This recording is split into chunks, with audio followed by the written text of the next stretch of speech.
side, we had a budget of 2 million cedis a day that we're using to feed the vulnerable. Yeah. I think that if that money truly was available, right, we should have purchase, okay, the face masks and make them available freely. Yeah. It makes more sense to put a barrier between each one of us by everybody wearing a face mask and insisting on that than to say, don't go and make your own money, we'll give you food to eat. Yeah. You know, so I think that that's what we should be looking at, right? For me, look, the lockdown, my understanding of the lockdown was simply for them to get a good sense epidemiologically, okay, the public health people to get a good sense of where the virus is moving, who has, who doesn't have, which localities are hotspots or becoming hotspots, have a good understanding, because you can't see it. So in terms of their modeling, to get a good sense of what's happening and what was it.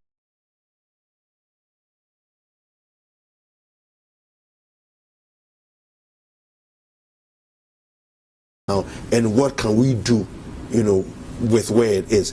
And so once they had that,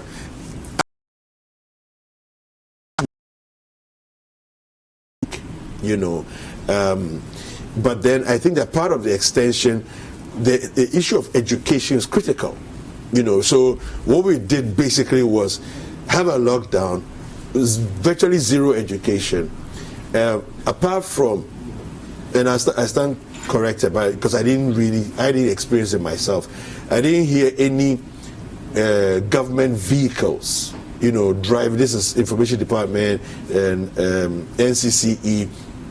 I didn't hear any of their vehicles driving through town. I didn't hear it as well. You know, I know that our vehicles were in, you know, a lot of the areas like Choko, Mampro B, and so on and so forth, disseminating information. Okay, so that's something we put on ourselves to do. But I don't see that education at the lowest level was taken seriously. You know, and so for me, it's not strange to come out of the lockdown and see people behaving like this, because yes, there's a general understanding that there's something in the air, there's something in town we have to be afraid of. But when it comes to choosing bread and butter issues, if I can't see the danger, look, let me go and fend for my family.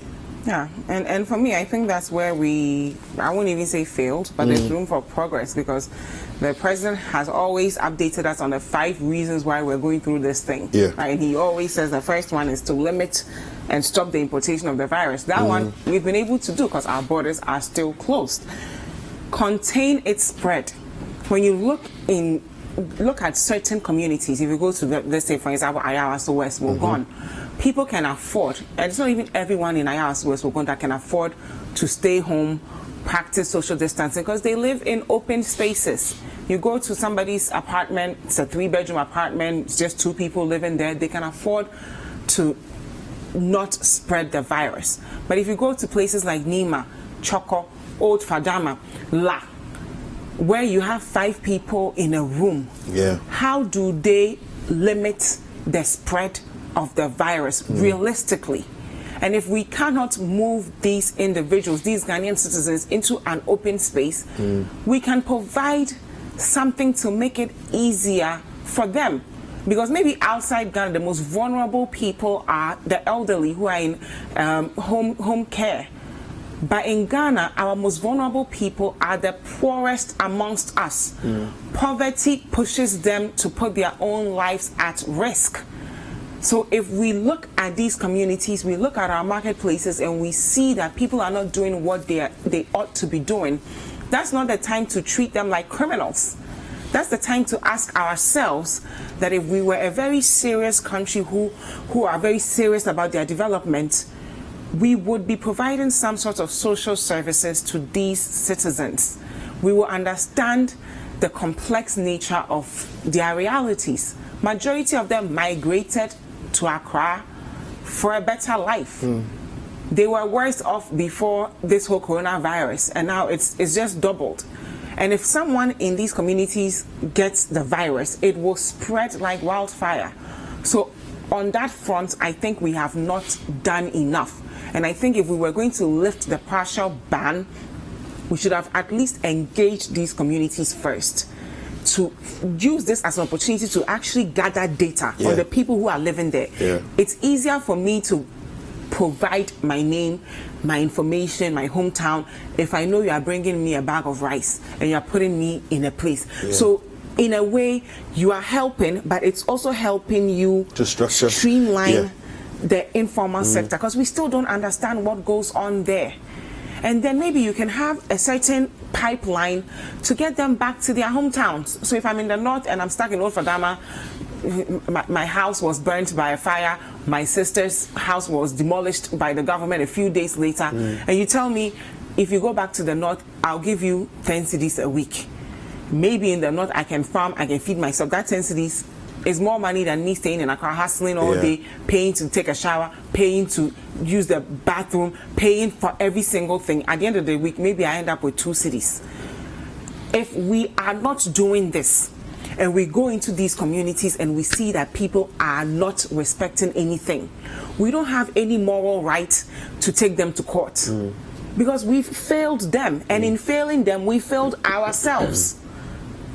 And for me, that's the one thing. Everything else we've succeeded at. The rest, limit the impact of the virus and economic life. Now people can go outside and buy food, sell food, make their money. The fifth one, you inspire the expansion of our domestic capability to deepen our self-reliance. We're doing that. Provide adequate care for the sick. Excellent. But the point 2 of contain its spread, especially in vulnerable communities, we've not done enough. Yeah, absolutely. Well, those of you who are watching us, we have some of your messages by Facebook. Jean Grubb, I want to say a big hello to you from us here at Breakfast Daily. You're always watching every time. Jifa, every time I go on Facebook to watch any of the shows, I always see Jean Grubb watching. So I want to say a big hello to you, watching all the way from Scotland in the UK. Then Kasim Abdul says, good morning, I'm Kasim from Bimbila. Please get us a resource center. Persons living with disability in Bimbila. Okay, COVID-19 will be out of the world soon. Well, we're battling this, and we do believe that we will win the battle. How soon, we are not so sure. But yes, I do believe that a resource center, wherever you're living, especially for persons living with disabilities, is an important thing. So hopefully the government is listening to you. Another one from Positive Change in Medina, he says, COVID-19 has killed just 9 people in Ghana. All these people had pre-existing conditions. Meanwhile, meningitis has killed 40 people in northern Ghana in just a month. Malaria, hepatitis, meningitis, cholera, poverty, hunger, these are the real killers. But you see people calling on government to lock down the nation just because 9 persons had died out of corona. Okay, so now let me just correct something here quickly. Positive Change, the call for lockdown is not necessarily because 9 people have died. Okay, there's a need for containment of the spread, because if you look at the data globally, all right, if coronavirus takes a hold of your nation, as is done in other places, the death toll, you don't want to know what that looks like. You don't want to experience what that is like. Okay, so I think it's important for us to be very circumspect in the way we process the information that we're getting. Okay, I can't overstress this. If you look at videos coming out of places in South America, for example, South America, they have climates like ours, right? If you look at videos coming out of places, I saw something last week. People are stacking bodies in streets. because they can't. Their morgues are full. It's even happening in New York City. Mortuaries are full. Is that what we want? No, I don't think that's what you want. So it's important. As much as meningitis and other diseases are killing people in Ghana, we have to understand the gravity of what COVID-19 can potentially do. All right, and we don't have a system that can handle that. So we better deal with it the best way we can as soon as but possible. I also think we should pay attention to this meningitis situation because we've not done enough. It's something that we could have prepared better for, because when you look at it, it's a new strain, just like the coronavirus. Yes. There's no cure for it. Yes. So if 40 people have died, that's something that the entire country should be talking about as well. So I agree with him on that note. Yeah. All right. So another message here. This is coming from Nana Eje Yerenchibwafo. He says, "Hi, hello to you too. Please tell the Citi. Please, the Citi News app needs an update, especially the infographics section. Thank you for that." Reminder there. We'll take a look at it and see what we can do about that. Jifa, God bless you for your concern about the vulnerable. Ghanaians don't love with ourselves. Okay, this is from Salifu Mudassir. Yeah, so many messages coming through there. Keep them coming all through the show. Every segment will remind you, but keep them coming. Keep watching the entire show this morning. We have so many different things coming up. We'll be doing the news review very soon, and we'll be interviewing Stoneboy as well. So that's something that you don't want to miss. Yes, My name is David Kwekusechi. And I am Jifa Ekwe Ametam. Don't forget that Dr. Kelvin will be joining us. He'll be helping us understand the difference between coronavirus and malaria and a common cold, because some of you are getting those symptoms and you're paranoid that it might be coronavirus. So send all your questions to us and we'll ask him for you. Just use the hashtag Breakfast Daily and the WhatsApp line 0550585832 and we'll ask him on your behalf. If you're outside Ghana, the country code is +233. Don't go anywhere. News reviews next.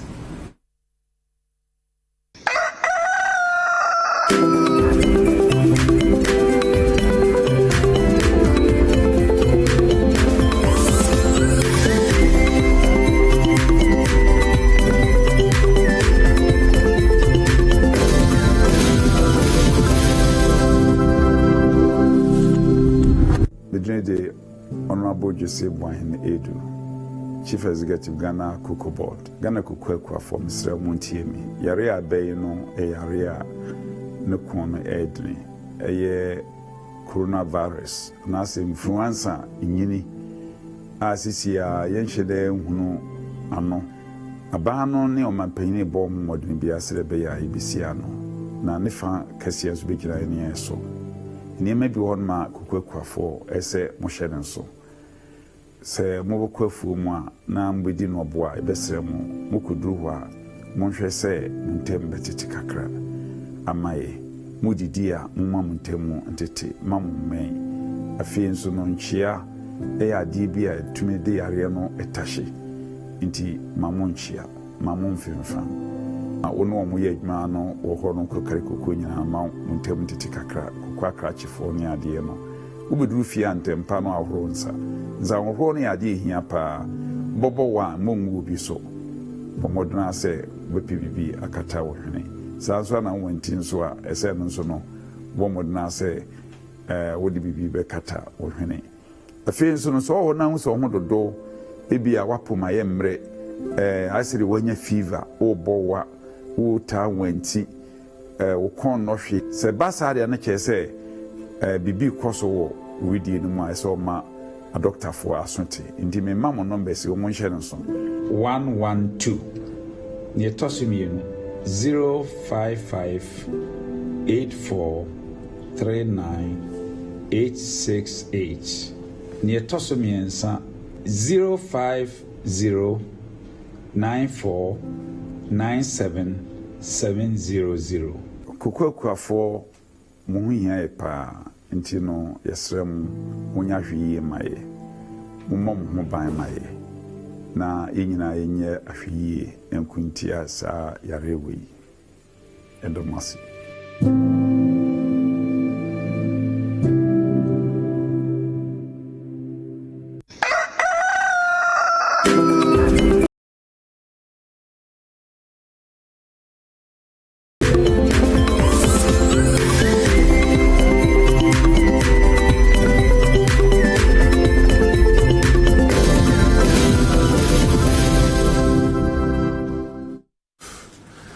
right, welcome back. It's time for us to do the news review.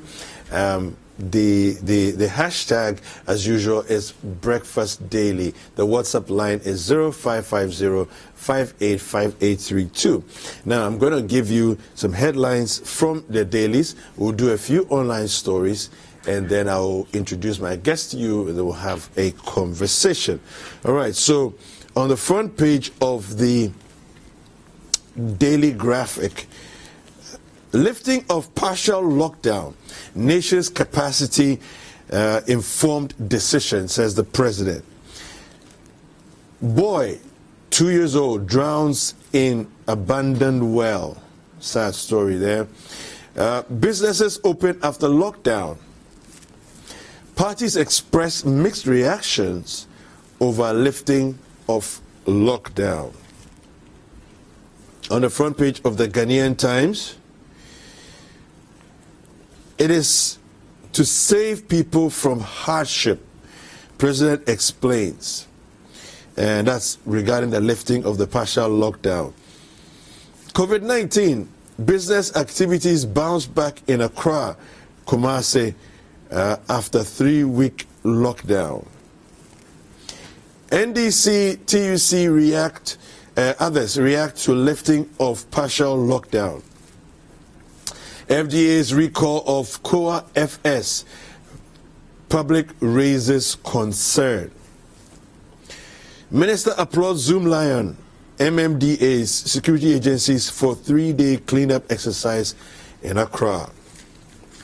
On the front page of the New Crusading Guide, FDA under fire over recall of COA FS. TUC backs Akufo-Addo over lockdown ease. COVID-19, Ghana gets $500 million debt repayment freeze from World Bank. We will fight till Corona is eliminated, GMA assures the president. On the front page of the ABC News, we have President Akufo-Addo defends decision, lifting of lockdown based on several factors. Cocoa Board confident of annual syndication despite COVID-19. Government suspends demurrage and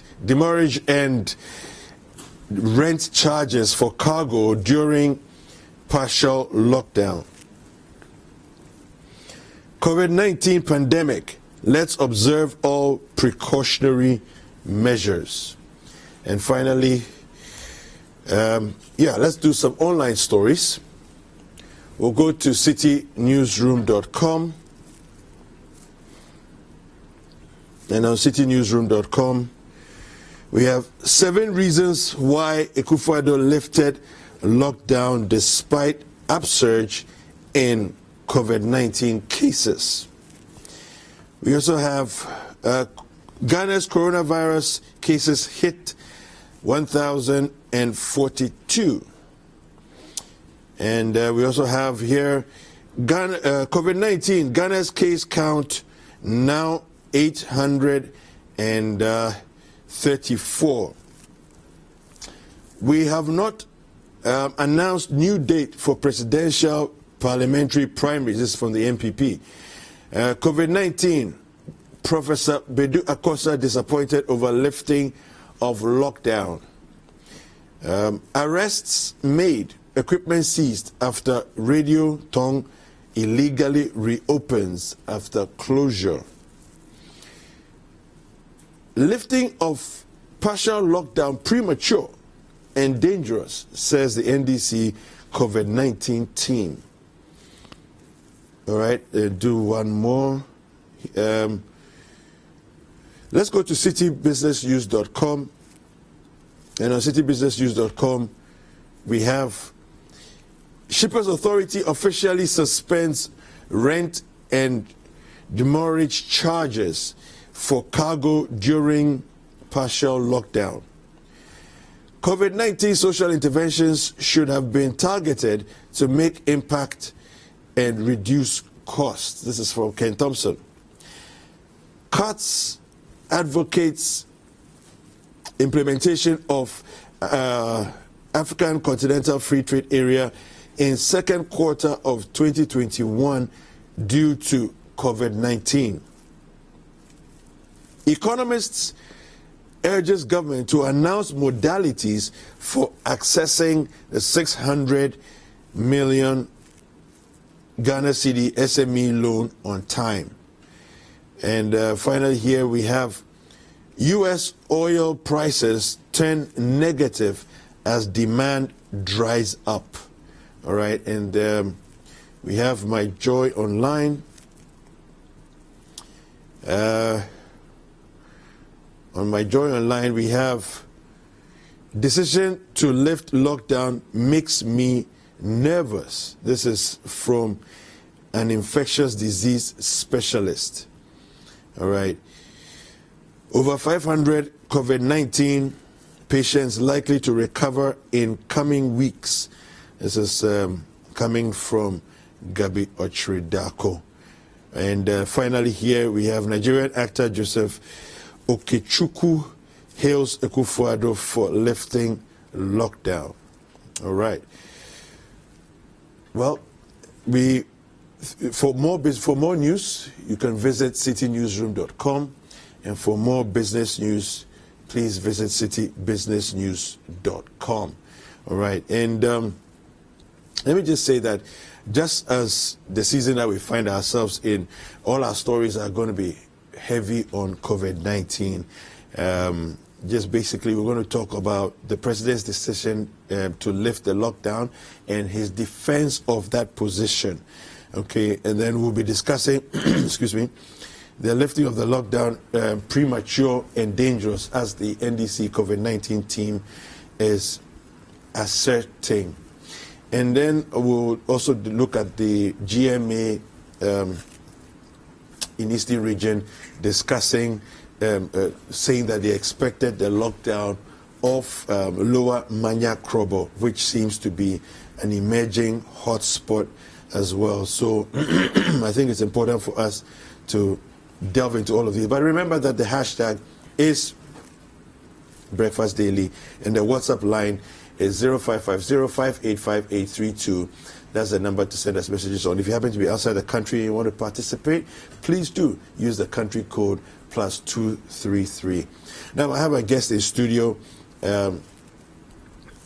Ignatius Terence Nubeng.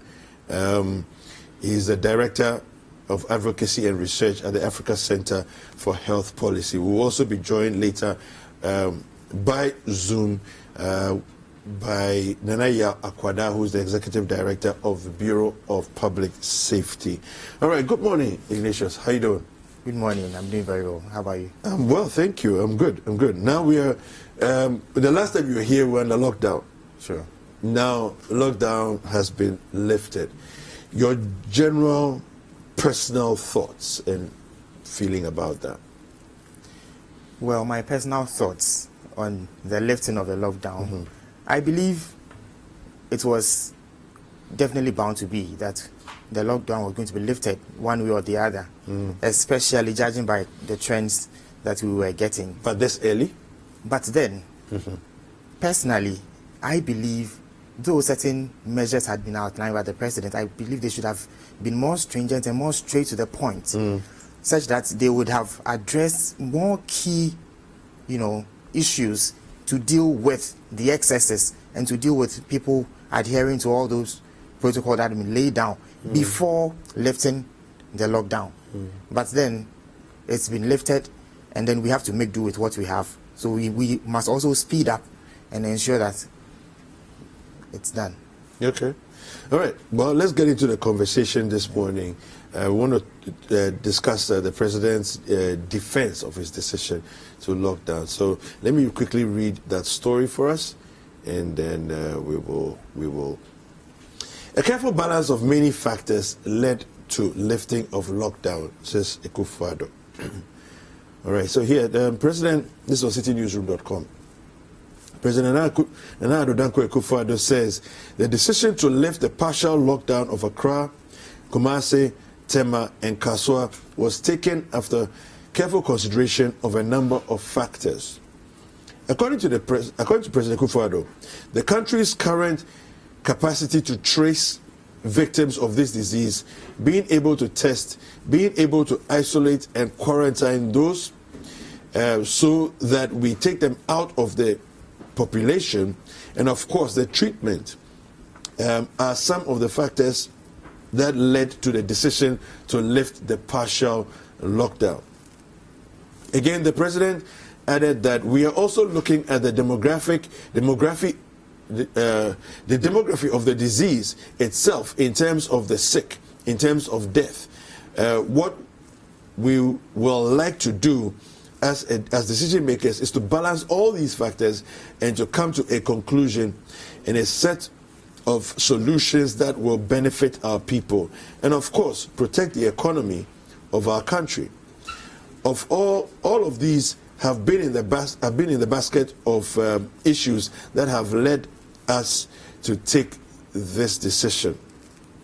President Akufo-Addo made this known on Monday, 20th April 2020, when he invited the Executive Committee of the Ghana Medical Association to a meeting at the Jubilee House to explain the rationale behind the lifting of the lockdown and to deliberate on how government and the association can continue to work together post the lifting of the lockdown. While being hopeful of gaining the understanding and cooperation of the association, he expressed his satisfaction with the mode of testing and the results that have emanated from the tests. The common consensus has recognized that we have undertaken the most preemptive testing on the continent in relative terms.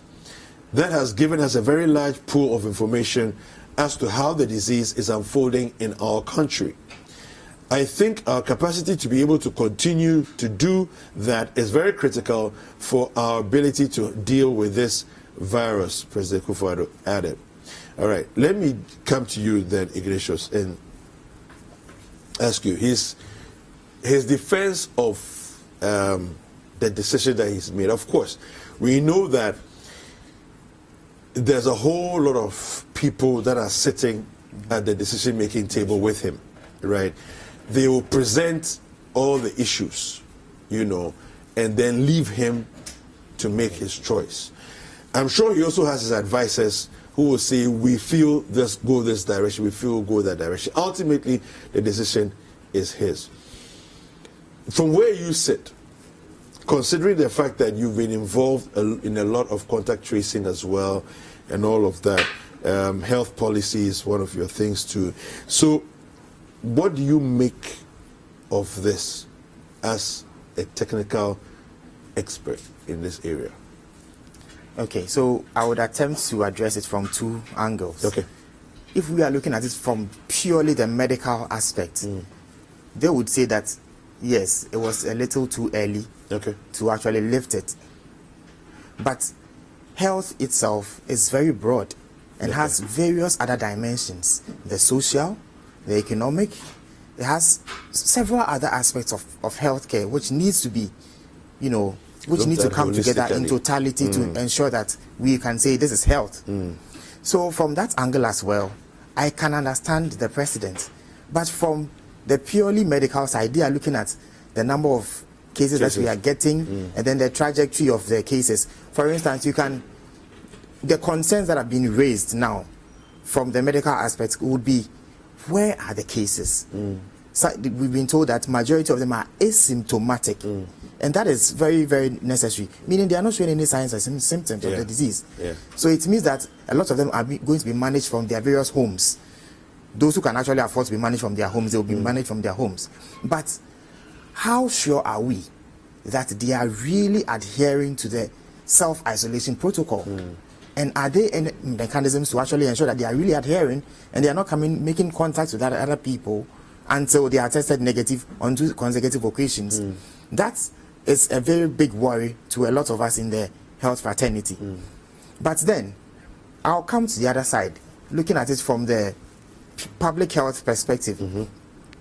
So when you're looking at it from that perspective, you can actually understand why the president would, take this decision upon various considerations and consultations, because, as I indicated, health has various other aspects that we look at. But then, when you pick even with the case count, though we are having over 1,000 cases now, but then you should also consider the fact that where are the cases being picked from? Okay. There are three main areas that they are being picked from. So you can look at the infectivity rates from all the three. One has been from the routine surveillance. When you say routine surveillance, you are referring to the cases that are being picked from people who report to the hospitals and are saying that, report, I have this headache, I'm having this fever, and all that. Okay. And then from that, we have actually suspected over 16,000 cases. But then out of it, we've had only about 300 and something cases from that angle. Okay. That is very important. It means that if we had sat down and said we are waiting for people to be coming to the hospitals, our cases would have probably been at around 300 and something cases. That's at now. But then we also have those under mandatory quarantine, and then the infectivity is around 5% among them, which is the high, which seems to be highest, suggesting that probably they were all imported, Then the third aspect of it, which has ended up reaching a lot more people, which is the enhanced contact tracing. That is the enhanced surveillance. That's one. We've been able to reach over 60,000 people, and out of that, we are having about just a little over 1% from that angle. So it tells us a lot that all these people are going to prove asymptomatic because they are not showing any signs and symptoms. And for that matter, we must be paying more attention to that angle, because they are going to find themselves sitting in their homes, and even if they are found in the facilities, I don't think that we have enough facilities as of now to even contain, to house all of them. To house all of them. So it makes economic sense. It makes a lot of sense to say that they should be managed from home, especially for those who can actually afford to be managed from the house. But then I believe that we need to look a bit more into this pronouncement, especially when research is proving that adherence, public compliance to the protocol, social distancing, hand washing, accounts for more than 50% of control of the disease. So in effect, if people are going to be moving from their homes, now when I was coming, I saw a lot of movements actually, and I was scared because I didn't see any measure to actually check whether who is complying to what on the way, on my way coming. And it's a big worry, because you never know that people may have come into contact with some of these asymptomatic persons and may also, be harboring the viruses. So I understand the precedent, because the lockdown itself, I have been termed as a ticking time bomb waiting to explode. Yes, because... Explain why you say that. Yes, I was just about to explain that. I was saying it's a ticking time bomb because you keep people in their homes. Well, the lockdown was very, very effective at the middle class areas. Okay. If you had actually taken notice, going around, I noticed that during the contact tracing period, I noticed that the middle class areas did not really have a problem with the lockdown. So much of a problem. People are in their homes, they can afford to be in their home. But then you get to the I call them not to slums, but then the crowded areas where people share, various facilities together in the same compound, and you realize that it was extremely difficult.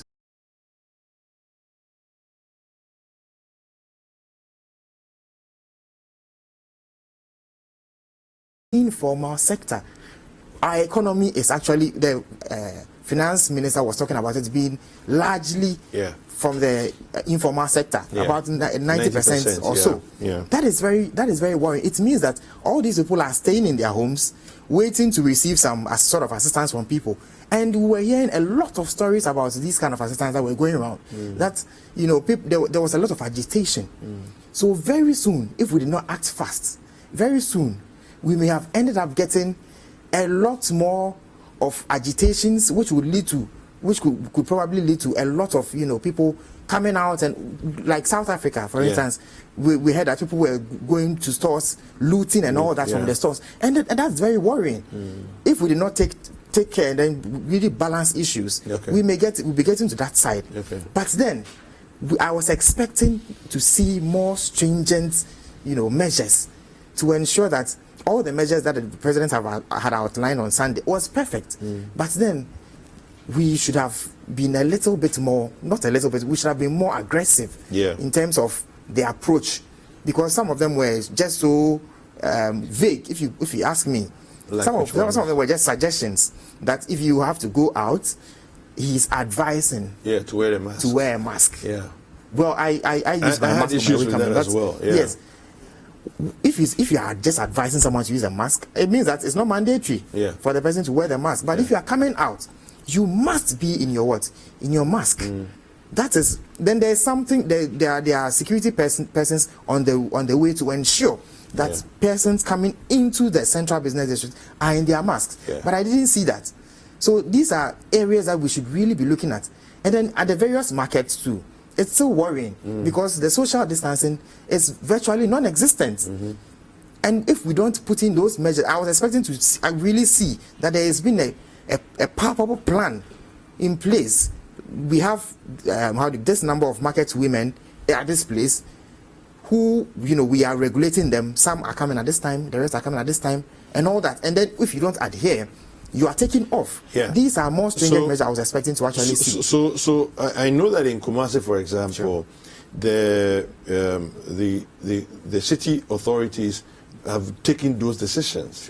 And then what they've done is to say, you are on the gold track, you're on the red track, you're on the green track, and then depending on which color you're on, you come on different days at different times, and they structure them so that there are fewer people at any particular point in time in the market. Why is Accra lagging behind on this? Is it because we have more markets and we have more people to deal with, or we're not? I'm not sure exactly what the issue is. I believe Kumasi actually has a lot more markets than Accra does. I think from Accra the has time about we did 100 and something markets, and Kumasi has over 200. That's the largest in the country actually. But so I believe if that were the trajectory of the discourse, then I believe Accra should have really, done that. But then that is why I was saying that I really expect more stringent measures being put on the ground, especially by the MMDAs, to ensure that these are really adhered to. If not, I mean, when the announcement was made that the lockdown had been lifted, you could see jubilation and all. In the streets, They didn't really understand what was really going on. They just felt that was the end. It was the end to the pandemic or something of that sort. So I believe we, as a people and then as a leadership, I was expecting more from them from that angle. Yes. All right. Let's read our next topic and we'll delve into that. It's I think it cannot be said anything that's less, it's disconcerting at least. Let me read the next story for us. Lifting of partial lockdown premature and dangerous. NDC COVID-19 team. They're saying so. The National Democratic Congress technical team on COVID-19 has joined a growing number of groups and individuals who have criticized President Nana Akufo-Addo's decision to lift the partial lockdown in some parts of the country. In a statement, the team said the lifting of the restrictions is premature and dangerous and would most likely result in a significant escalation in the number of cases. The team argues that the virus is not yet under intense control to warrant easing restrictions on movement. It believes that with a backlog of 18,000 samples yet to be tested, there is a likelihood that Ghana's cases may rise. We are mindful of the fact that a backlog of tests from samples of about 10,000 took us from 600 plus cases to 1,000 plus cases. With about 18 samples yet to be tested, there's a higher probability that our cases may surge, and as we are yet to get to our peak. We believe these backlog samples are from primary or secondary contacts who have in turn made several contacts in the chain of human interactions and whose test results are yet to be ascertained. Looking at the return to activities defying the basic social distancing protocols as recommended, we put ourselves in a very precarious situation for a potential second wave of infections, the NDC COVID-19 team added in their statement. The team thus cautioned Ghanaians to avoid a false sense of security and continue to stay at home as much as possible, avoid non-essential movement, and respect all health protocols outlined from the onset. The President Akufo-Addo, in a televised broadcast, okay, so he goes through to tell us what he actually said and all of that. Let me just quickly take a stab at it for a few seconds. We'll take a break and then we'll come back. Okay, so what do you make of the NDC's position, okay, the COVID-19 team? So I agree with them on the surface that it was premature, but I do not agree with them with the reasons being given. Yes, the reasons being given for it being premature. I was expecting more from them in that regard. Okay. Yes. Okay. You know what? Let's take a short break. We'll come back and then I'll continue to engage Ignatius on why it is he doesn't agree with the details of the reasons that the NDC COVID-19 team gave. We'll be right back.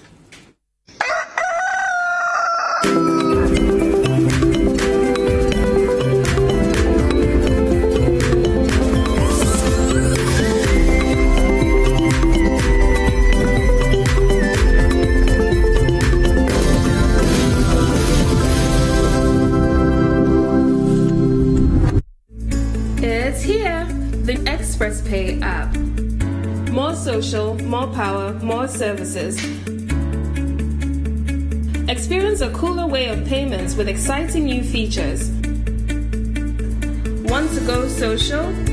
Upload a cool image to add a personal feel to your account. Payments are even more seamless with an enhanced process. Mark some accounts as favorites so they are super easy to access. Even cooler, view payment due dates and check remaining balances for your favorite accounts. Want to repeat a payment? Do that right from the History tab. Have all your money in one place with a sleek look and feel. Bank Direct has had an awesome makeover. You can now send money instantly to 22 banks and counting. Express Pay, payments simplified.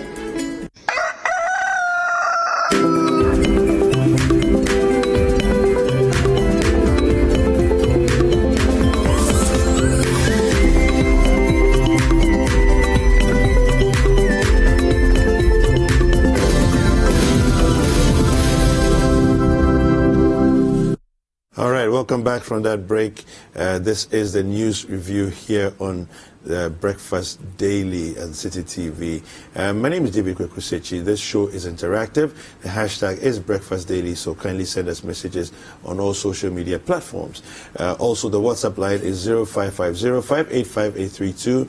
And if you happen to be outside Ghana and you want to communicate with us, you can use the country code +233. Now, my guest, Ignatius Nubeng, was going to give us his reasons for why he has issues with the NDC COVID-19 team's position. I'll let him do that in just a second, but let me introduce my other guest to you. He'll be joining us by Zoom.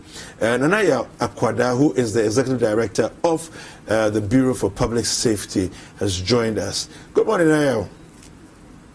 Good morning, my friend. How you doing? I'm great, thank you. It's good to see you virtually. Good to see you too. I've been watching the last couple of minutes. Okay. Yeah, so let me just quickly take your perspective on the president's reasons for why he lifted the lockdown. Basically suggesting that we've done enough tracing, we're doing the testing, we're treating, we have enough places to keep all those who've been infected so far. We're not having any challenges in that area. But then, of course, he mentioned about the economic factor and the hardship on Ghanaians as well. What is your perspective? Should he have lifted or not? Is it too early, or is he doing the right thing at this time? Well, we have said that the decision to lift the lockdown was an executive gamble. We maintain that the 7 reasons adduced for the lifting of the lockdown comes across as, to suggest, it had no lessons drawn from the experience of other countries. Most epidemiologists that we have interacted with, including our technical leads, have all suggested that it was premature, and that no country can actually be adequately prepared for a pandemic such as this, and that the best way to prepare for this pandemic is to prevent it. But to say that you have expanded facilities, to say that you have built capacity, and to suggest that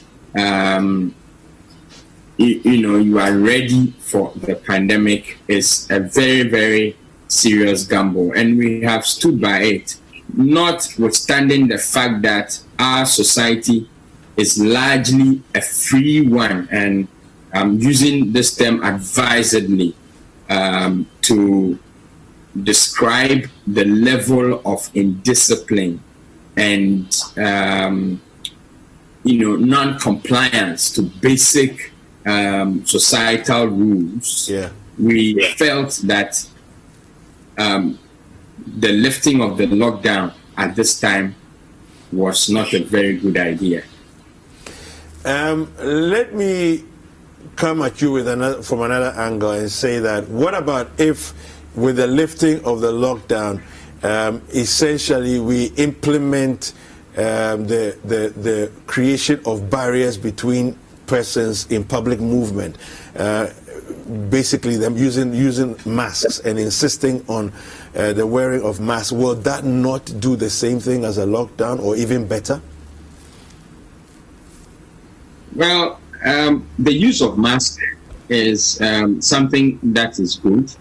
As a bureau, after the president's speech, we have taken it upon ourselves to campaign for that use, and that's currently our project that we are going around to embark on.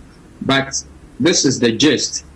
As a professional, a certified, trained safety person, we know that we have what we call the hierarchy of controls for hazards. The use of protective equipment is the last resort. And by study, the theory indicates that protective equipment, minimum protection. So it's not as though the use of face masks or the use of that equipment has come in to literally prevent people from acquiring or getting infected with the virus. The protective mask that we put on is giving us a very minimum protection, because even the removal of it, you run a risk. You know that the wearing of it, you run a risk. From time to time, adjusting it, putting your hand to your face, you run a risk. Experts have told us that apart from your nose, even your eyes has a place that is very sensitive to getting infected, and thus running into your lungs.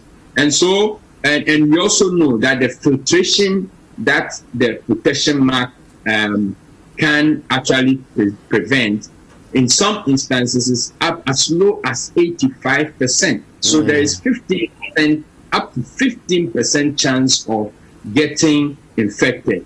And I think this is what we must understand, that the best form of protection, or the best form to protect the populace, would have been to stay at home. Yeah. Okay. All right. Thank you very much for that. Let me come back to studio and speak with Ignatius. So yes, you were giving us your take on the NDC COVID-19 team's position on this. So kindly go ahead.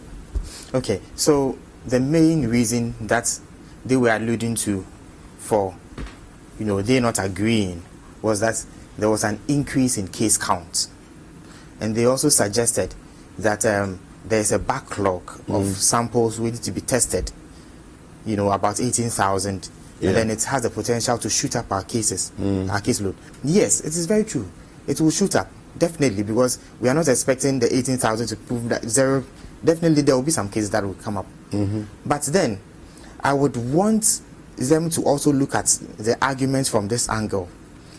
Where are those cases, where are those positive cases from the 18,000 going to come from? Which of the modes of, surveillance are they coming from? Are they coming from the routine? Are they coming from the mandatory? Or are they coming from the enhanced contact tracing? Which now we are seeing that they are proving to actually pick more cases from the asymptomatic population as well. So in that regard, we should not just be worried about case counts rising. Okay. We should be worried about the level in which the cases are going to be picked from. Okay. So if the cases are going to be picked when they have symptoms, then we have a cause to worry. But if they are going to be picked when they are asymptomatic, and then we are going to ensure that the right protocol is followed to the latter, then we know that yes, we are actually on the right, Okay. way. So let me ask you: do we have enough data? Is it enough? The 86,000 samples that we've taken, is it enough data? Well, okay. So we tested about 68,951. Does that provide us enough of a volume of data for us to say that, or to suggest that, in the Ghana context, the majority of people, by and large, are going to be asymptomatic, or at best mild symptoms, which means no hospitalization till they recover? Well, I believe I was expecting us that by now we should be having a statistical model to predict. China had their own model, yes, which they shared with the world. They shared with Italy, they shared with US. But then these two countries complained that the models that were used in China were not working in their countries, in their various contexts, because the cases kept on rising and rising and rising. Okay. So in our context, since we are also seeing a bit of difference in terms of the dynamism of the virus, I was also expecting us to have developed a statistical model that will predict how our cases will actually move forward. And then another question I point is that, have we been able to establish our own case fatality here? Fine, we are saying that we have about 9 deaths so far, but then have we also been able to really actually account for the number of deaths from other sources that have not really been looked at? Because within the period, various people have also died. Okay. There have been several other deaths in the country. Yeah, meningitis, for example. Exactly, not just meningitis. I'm talking about even people who have just died. regular the normal deaths that we have. Okay. Have we been able to establish that those people did not really, come into contact with persons who had been infected, which may have aggravated? For instance, if people have been dying from other chronic conditions like the diabetes, the hypertension, and the likes, have we really been able to tell that people who have died from these chronic conditions did not come into contact with persons who have had this virus? Okay. We haven't been able to do that, ascertain this. So as a country, I believe, yes, we have data, but then we have not been able to really rigorously, confront the data to the extent that it will provide us with all majority of the information that we need to be able to make the decisions. Okay. Now, Nanaya, I'm not sure if you've followed the NDC COVID-19 team's position on the matter. If you have, what comments do you have concerning their concerns? If you haven't, I can just quickly read through for you. I'll be happy if you read through okay, for so me. let me just quickly do that. It said here, the National Democratic Congress technical team on COVID-19 has joined a growing number of groups and individuals who have criticized President Nana Akufo-Addo's decision to lift the partial lockdown in some parts of the country. In a statement, the team said the lifting of the restrictions is premature and dangerous and would most likely result in a significant escalation in the number of cases. All right. The team argues that the virus is not yet under intense control to warrant easing restrictions on movement. It believes that with a backlog of 18,000 samples yet to be tested, there is a likelihood that Ghana's cases may rise. We are mindful of the fact that a backlog of tests, and I quote, from samples of about 10,000 took us from 600 plus cases to 1,000 plus cases. With about 18,000 plus samples yet to be tested, there's a higher probability that our cases may surge as we are yet to get to our peak. Okay, and then they say here that we believe these backlog samples are from primary or secondary contacts who have in turn made several contacts from the chain of human interactions and whose test results are yet to be ascertained. Looking at the return to activities, define the basic social distancing protocols as recommended, we put ourselves in a very precarious situation for a potential second wave of infections. So this is what they are basically saying. What are your thoughts? Well, basically, I think we are still in the first wave. I will not see us talking about the second wave now. We believe strongly that we are still in the first wave. Largely, we tend to agree with the statement. Of course, if you listen to us, what we've been saying in the past since yesterday, those are just the arguments or the points we have been raising. And so I think, and if you look at it generally, it agrees with most of the points that a lot of people are raising regarding those who are against the lifting. Yeah. The same arguments they are raising. I watched Professor Bedu Akosa on your network last night. Okay. He also adduced the same reasons for going against the lifting of the ban. And so the only place where we would want to differ or differ from that statement is that we do not see that we are in a second wave. When you talk about the second wave, you are essentially indicating that the infections has actually dipped and then it's rising again. Okay. But to the extent that we cannot, as a nation, could not even determine that we have hit our apex and that we are dropping, we can't talk about the second wave. And that's where the danger really, really lies. Okay. All right. So I appreciate your thoughts there. Let me go into the last aspect of our conversation this morning.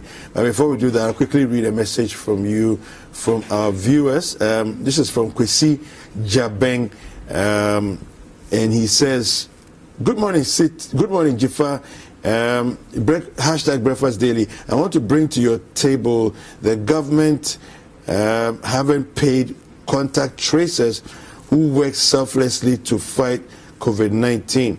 The president should appreciate our service by paying us." Now, I can come to you on that one. You have been working as a contact tracer. Are you being owed money? Yes. Okay. Yes, so but you know the it's not problematic though. No, but the number of days you've worked for. Okay. But then the money is not paid to you outrightly. But I stopped doing contact tracing for other work as well. Okay. About a week or two. Help us to try and understand where in the payment chain could the money he's expecting, Kwesi Jabeng is expecting, where could the money be at this point in time that he hasn't received it? So I know the request is made from the district or the municipality in which you are working to the regional level, and they intend request for the money to be brought. So there's a bit of it's a process. It's a process. So that's what I know. Okay, so Kwesi, hold tight. The money is coming soon. All right.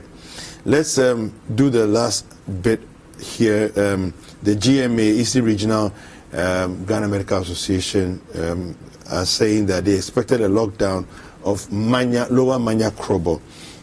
Let me quickly read that story. The Eastern Regional branch of the Ghana Medical Association has indicated that it expected an extension of the partial lockdown to the Lower Manya Krobo district of the Eastern region instead of a suspension of the lockdown.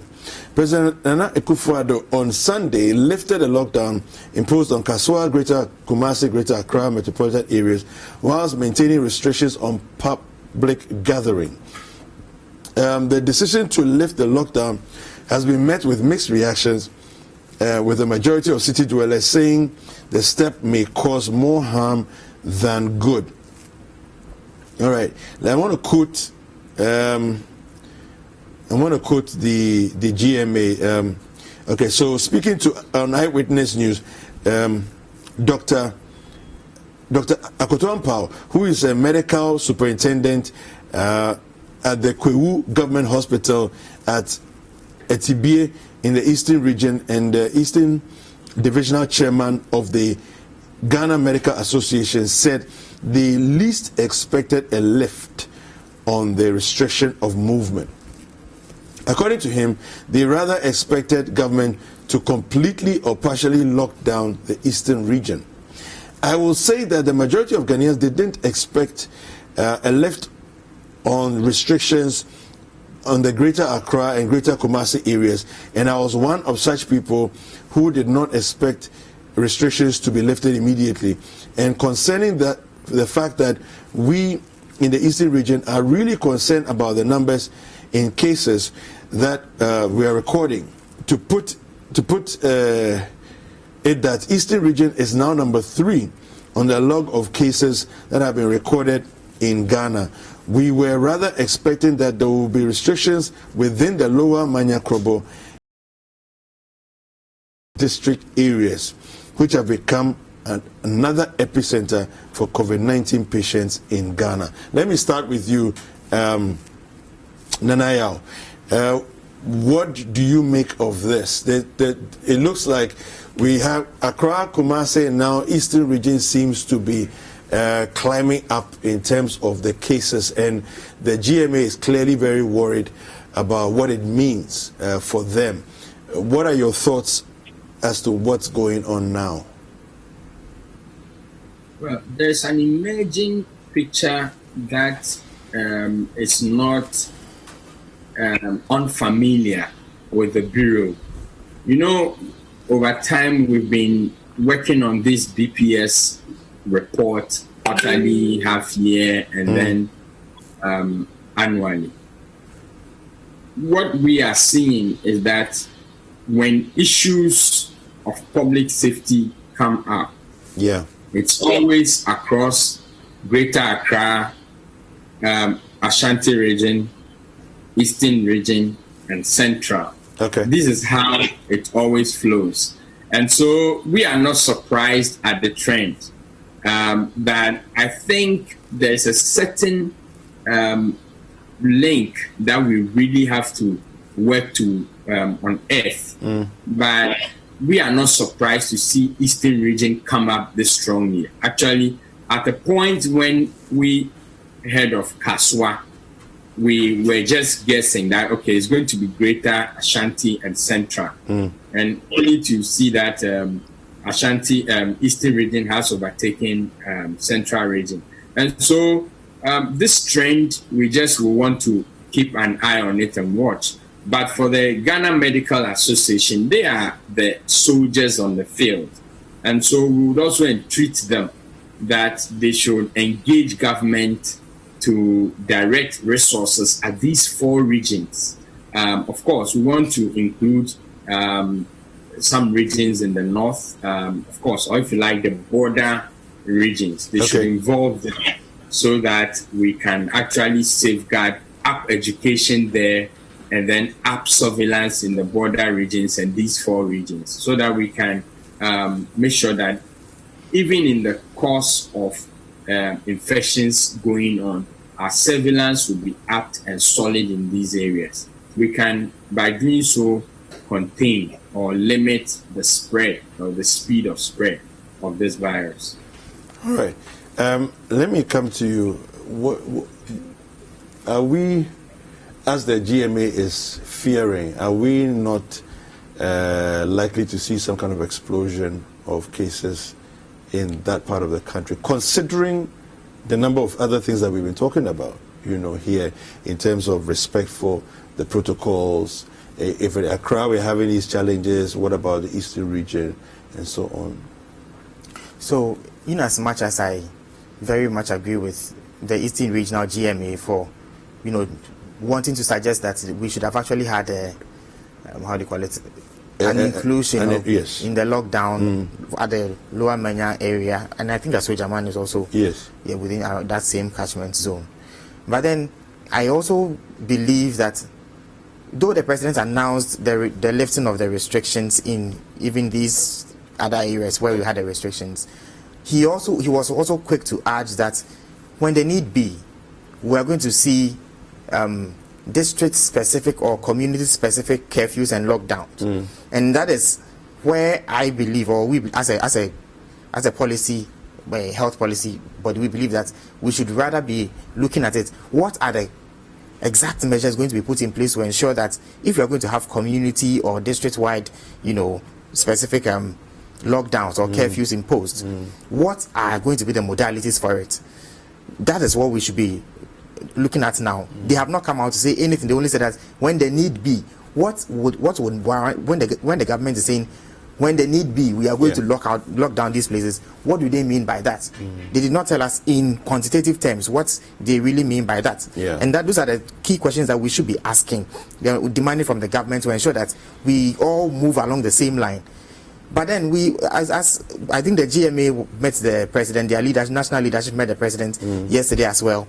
And then they also expressed the fact that if they had been consulted before, they would have said that no, we should have probably, held on to maintain the lockdown till for a period of time before lifting it. But then they were also quick to add that it has already been made, so they support the president and they would make sure that it is fully enforced. So I also support that call. That yes, we all had our own expectations of how we wanted the whole issue to go, but the lockdown restriction has been lifted. So we must learn to deal with. All right, now Nanayo, if you had a crystal ball and looking into the future, where do you see us in a couple of months' time?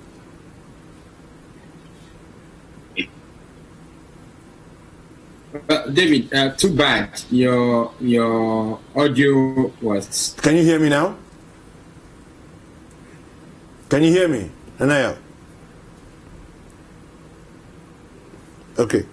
Looks like we're having challenges with Anaya out there. So let me ask you that question. Okay. If you had a crystal ball, Ignatius, 2 months down the road, where do you see us? 2 months? That would be too quick to tell. Because where we are as a people, as a country, is such that though there seems to be a lot of knowledge, a lot of data being spewed out, it is still too early days to tell where we'd be in 2 months. But then, if you ask me from a prophetic point of view, I will tell you that in 2 months' time, I am actually anticipating that we would have actually, had a dip. We would have actually dipped. Oh, really? Yes, we would have really dipped from where we are currently. And interesting. Yes. All right. Nanayo, can you hear me? Yes, I can hear you. Okay, so I was asking that if you had a crystal ball and you're looking into the future, a couple of months down the road, where do you see Ghana? Well, thank you. With the current ongoing situation where people are throwing caution to the wind, in 2 months' time, the picture will be apocalyptic if we don't step up enforcement, if we don't step up campaigning for people to adhere to. Okay, so you're saying regular transmission. Okay, enforcement and campaigning in terms of educating. Yes. Okay. So he's suggesting that the way forward, if we don't want to get into trouble, we need to ramp up massive enforcement and massive education. Yes, I think the very first statement I made when we began the discussion was that research has proven in other countries that public compliance to protocol accounts for a minimum, that is very key, a minimum of 50% in the transmission of the disease. Okay. So in that regard, if we really take up public compliance, ensuring that everybody, no matter who you are, you are actually complying to the protocol, then we should not be having the kind of current issues that we are having in the next 2 months or in the next few months ahead of us. But until we get to that level, well, I'm actually expecting that our security agencies, as of now, as I was telling you, on my way coming, I did not meet a single, security man on the way, trying to direct anything of that sort. Which they've is left down. Yes, they've all backed. They're as if they are all relaxing. I don't know whether they are on leave. Then they will come back. They will resume in. All right. Thank you very much. I want to say a big thank you to my guest, to Ignatius Terence Nubeng, who is the Director of Advocacy and Research at the Africa Center for Health Policy, and then also to Nanaya Akwada, who is the Executive Director of of the Bureau of Public Safety. I almost said National Bureau of Public Safety. Thank you very much, gentlemen, for joining me, and thank you also, viewers, for watching this segment of the show. Remember, always the hashtag is Breakfast Daily, and the WhatsApp line is 0550-585832. The country code is +233 if you're outside the country. Next segment, we're going to be talking to Dr. Kelvin Owusu, discussing all your health problems. Initially, it's good. We're going to find out from him to help us to understand the differences between the symptoms that we see, malaria, common cold and flu, and so on, vis-a-vis COVID-19. So don't go anywhere. We'll be right back after this break.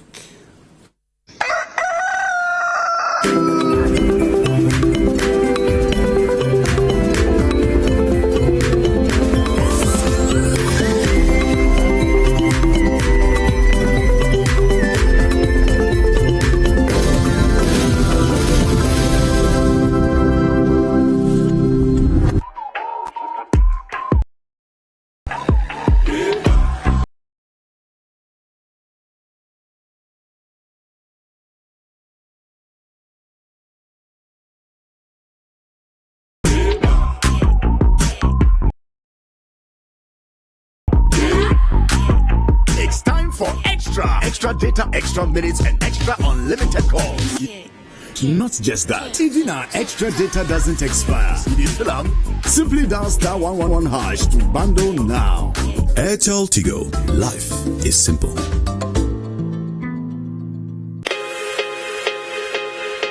There is no promise we cannot keep. There is no commitment we cannot honor. There is no delivery we cannot guarantee. There is only one Bethel Logistics Company Limited, a licensed international freight forwarding and clearing agent, a trusted global brand with an extensive network for the movement of air freight and ocean freight worldwide. We are the trusted name for road freight into Western and Northern Africa. We are fully accredited by Ghana Customs and Excise. We cater for all your freight forwarding, customs clearing and forwarding, cross trades, inland transportation, internal cargo tracking systems, customer freight costing and consultancy, cold chain logistics management, logistics and warehousing, quality inspection, and much more. In Accra, Tema, and Takrady, we are always available to ensure easy movement of cargo countrywide. Call us on 0204-528-900 or 0244-707-859. Email info@bethellogistics.com. Locate us in Accra at North Ridge, adjacent Accra Girls High School, or in Tema at Community 4, or in Takrady on the second floor of the GCB building. Website bethellogistics.com. Bethelog, experts in shipping logistics.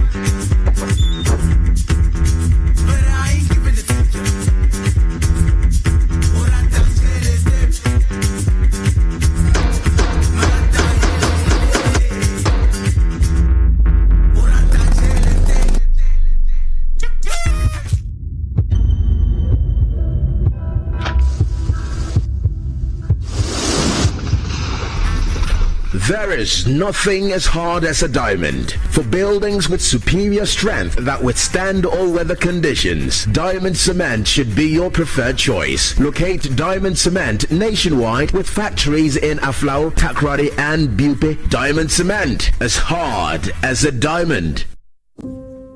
Ghana is a beautiful country. There is so much of it you probably haven't seen, haven't experienced, haven't touched, haven't felt, haven't eaten. When this is all over, let's discover our land again with new eyes.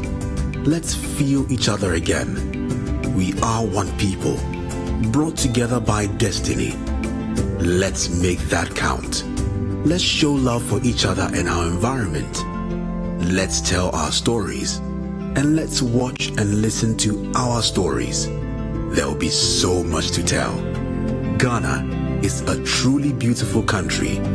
Be Ghana, stay in Ghana, experience Ghana, make Ghana great. And we will invite the world to come and experience Ghana too. But for now, stay home. Brought to you by the National Film Authority. Supports the Stay Home and Discover Ghana Later campaign. This channel supports the campaign.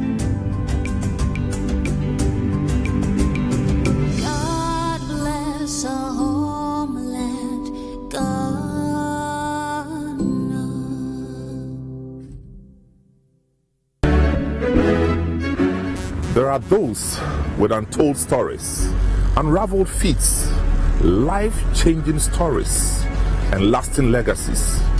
They tell their stories themselves right here on Footprints.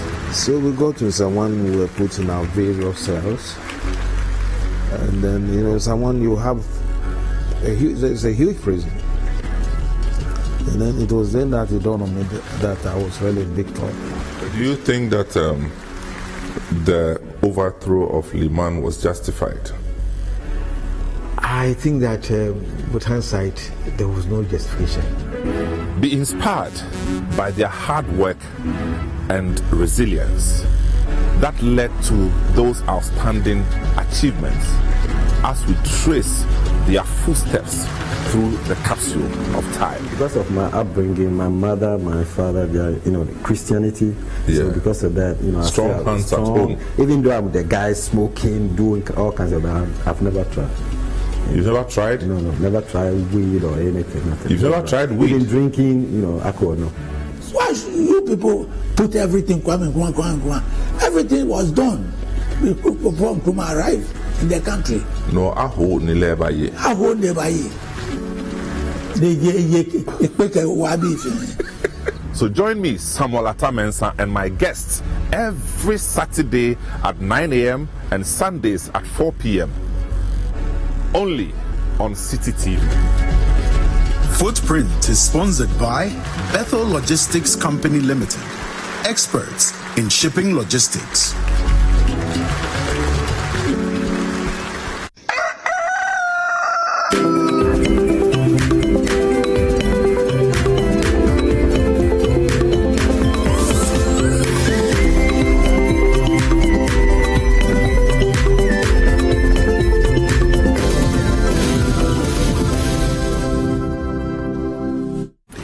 Welcome back. It's Breakfast Daily on Citi TV. Thank you so much for staying with us. Now, for the health segment today, we'll be looking at the similarities between COVID-19 and symptoms like, or diseases like malaria and cold. So if you have any questions for Dr. Kelvin as we're talking to him, let us know with the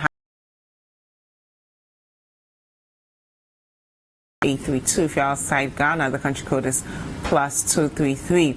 We'll be getting Dr. Kelvin shortly, but a lot of you have already sent in your messages. And remember, the best way to beat coronavirus is to ensure that our immune system is strong. So as you're waking up this morning, I hope that you're going to eat more fruits, more vegetables. You try and walk around your area or your apartment to keep your body healthy. And of course, you have to wash your hands with running water and soap. Maintain social distance with every single person, not just anyone who might show signs and symptoms of COVID-19. And it's important to put on a face mask when you're stepping out of your house.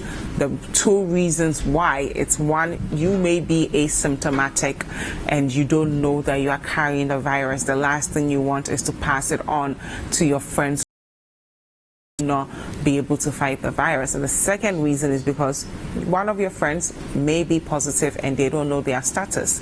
So if you're hanging out with them and they sneeze or something, chances of you catching it may be high. So it's important for every single one of us to keep in mind that we are in control of this. We have to be safe and pay attention. If you wake up and you have a little bit of a cough, it could just be a cough. It's not coronavirus. So Dr. Kelvin Owusu will help us appreciate all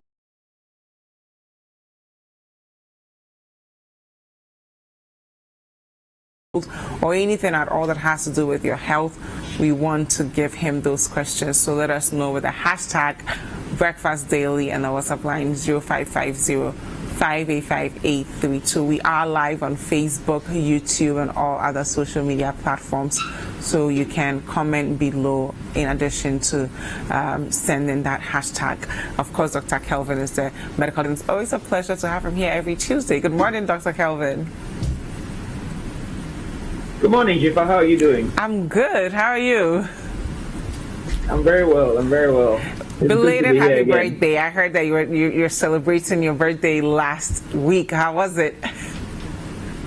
Oh, well, it was a lockdown birthday, so not much celebration. We have postponed the celebration so after the corona. Aww. Now, similarities between COVID-19 and malaria. What should we be looking at? Because a lot of people are paranoid right now. They wake up with a little bit of mucus and they are thinking, oh my God, I think it's corona. So what are some of the similarities? Well, they are right. They are right in being worried because the big challenge, especially with this corona, is that the symptoms are very, very non-specific. I mean, there's no one thing that you attribute to only coronavirus or virus. It's not like none of the symptoms of coronavirus are peculiar to coronavirus alone. And so that has been one of the challenges for the health sector, because if a patient walks in and thinks he or she has malaria, and you as the health worker, you don't take the necessary precautions of wearing the PPE or whatever, it could turn out that that person actually has coronavirus, and then you assume it was malaria or something else. And so it's a challenge for both the health worker and the patient.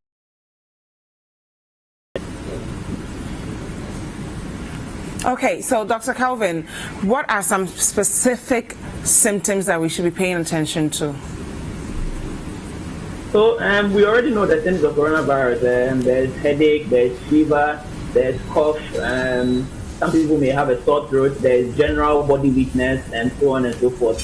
All these things are similar to other disease conditions. So let's take something like malaria. If you had malaria in the early stages, you could have fever, you'd have your headache, and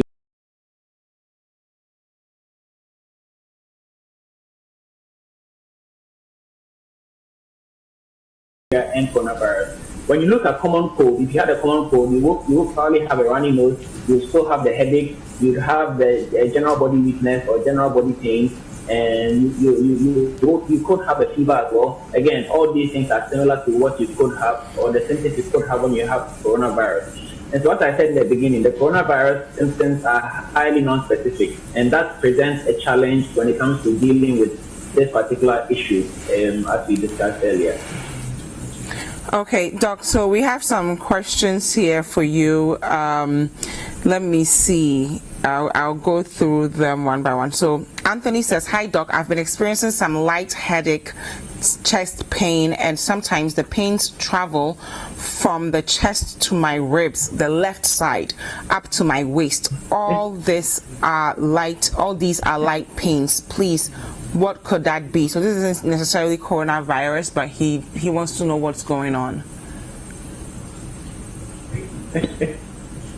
Well, so I pain that is traveling is not likely to be coronavirus. It could be something else, and chest pain that travels around the body. The chest has there are a lot of organs in the chest. We have the lungs, we have some blood vessels, among other things. All these things, when they are affected or when there's something wrong with them, they present as pain. Now, depending on, it will give you an idea of what's going on. But essentially, this person, this is a caution I give all the time. If the symptoms are not too severe and he can wait it out, he can wait until this coronavirus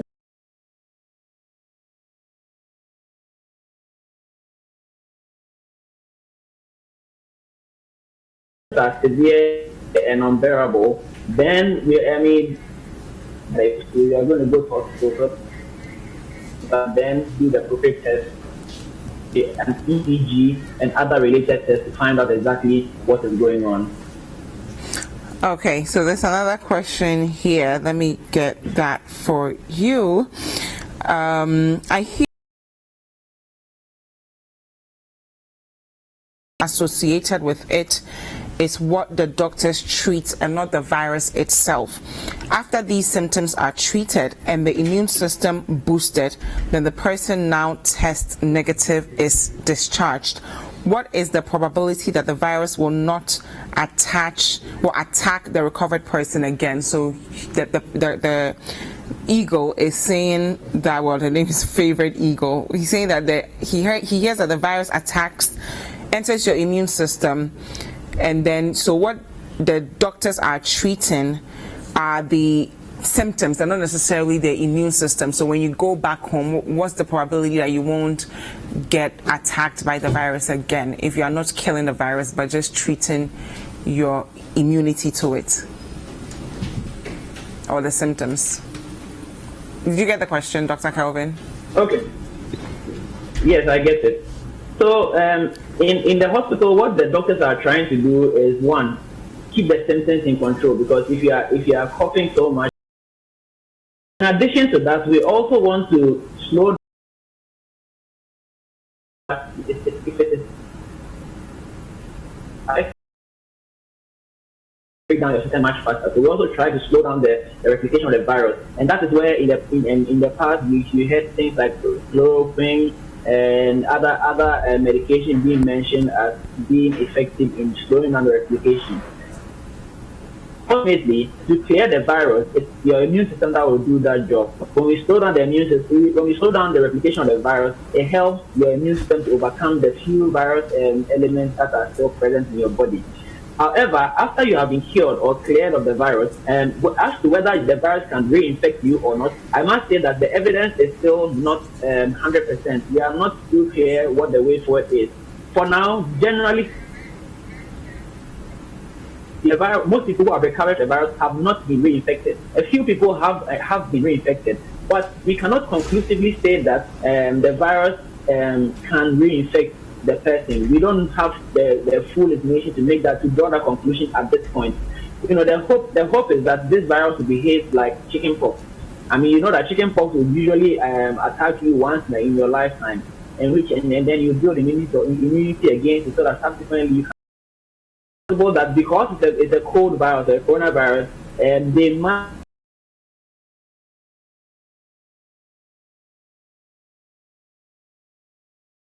What we can do is that we can prevent infection by making hand washing a part of our daily activity, a part of our life, social distancing a part of our culture, and then reporting to hospital early so that we are isolated should there be an infection. These things should stay with us. They shouldn't go when coronavirus goes. It's very, very important.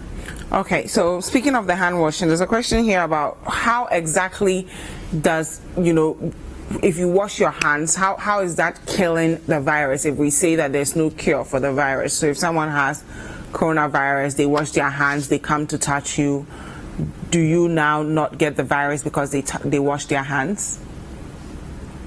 So the virus attached. So let's say somebody coughs or you cough into your hand. Mm-hmm. The virus is inside the droplets. The droplets have attached to have fallen on your hand. Now, when you wash your hand with soap, there are chemicals in the soap that break the bond between the virus and your skin. Okay. So that then the water then simply washes off the virus from your hand. Mm-hmm. I don't know if that makes sense. Yeah. And so then the virus then sort of falls down and is washed away. So the soap, not all soap. Some soap may not necessarily kill the virus, but it removes the virus from your hand. And this is one of the reasons why they say that the water you use should be running water. It shouldn't be water in a bowl.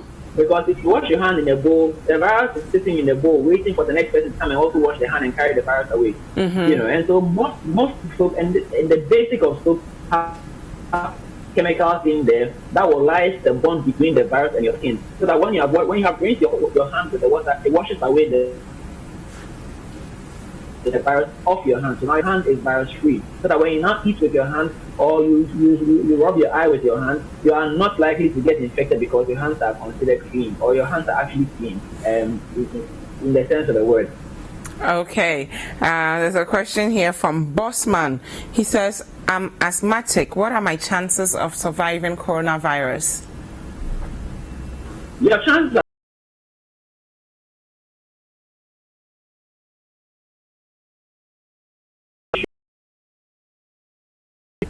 your respiratory system, your what's it called? Your airways tend to be hyper responsive, so hyperreactive, and then they over secrete should I say secretions. There are a lot of secretions, and so when there's a trigger, and some of the triggers include dust, include pollen, and could be some people are triggered by rice and other food items, and so you need to know your trigger. Now, if your asthma is well controlled, if you are compliant on your medication, you are using your inhaler regularly. I mean, there are two kinds of inhalers. There are preventers and relievers. Mm-hmm. The preventers are taken every single day, depending on how severe your asthma is. So if you are compliant on your preventers and you have access to your relievers, you are pretty much safe.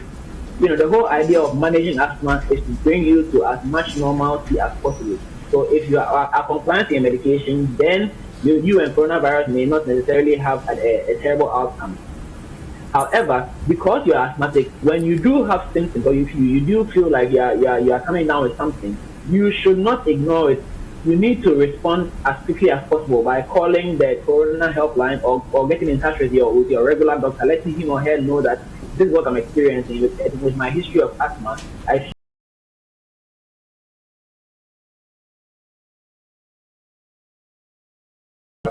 will be, so that you can prevent a worse outcome. The challenge with asthma is that people tend to report hospital late. Mm-hmm. And because they are reporting hospital late, the complications have already set in. Mm-hmm. And so once the complications set in, of course, the outcome tends to be a negative outcome. So let's make sure that we are compliant with our medication, avoid the triggers, and then should we experience anything, let's report to the appropriate authority early enough.